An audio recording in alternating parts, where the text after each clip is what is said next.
কি তোমরা এসব শুরু করেছো? আরে যে এই জঙ্গলিটা আসার পর থেকে না আমাদের ফিসটাকে একদম গরম বানিয়ে রেখেছে।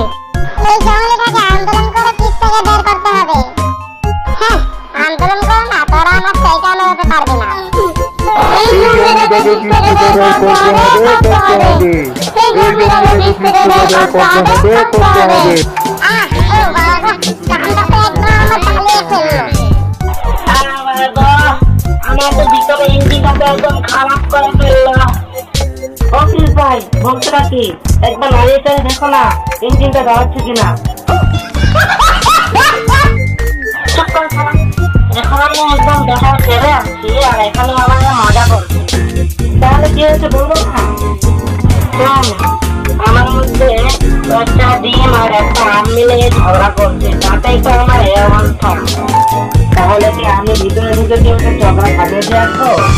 না করা তো ঢুকতে হবে না। তুই ঢুকলে আমি আর অন্য গাছটা যাবো। রাস্তায় একটা কাজ করে দে, আমাদের সব বন্ধুদেরকে বলে দে যাতে এই ভিডিওটাকে লাইক দিয়ে চ্যানেলটাকে সাবস্ক্রাইব করে দেয়। তো বন্ধুরা ভিডিওতে লাইক দিয়ে কি চ্যানেলটাকে সাবস্ক্রাইব করে দেয় না? তাহলে তাড়াতাড়ি করে দাও, তাহলে তো পিসটা ঠান্ডা হতে পারে। আর হ্যাঁ, অবশ্যই জানাবে ভিডিওটিকে দেখে মজা পেয়েছো কিনা। আজকের মতো টাটা।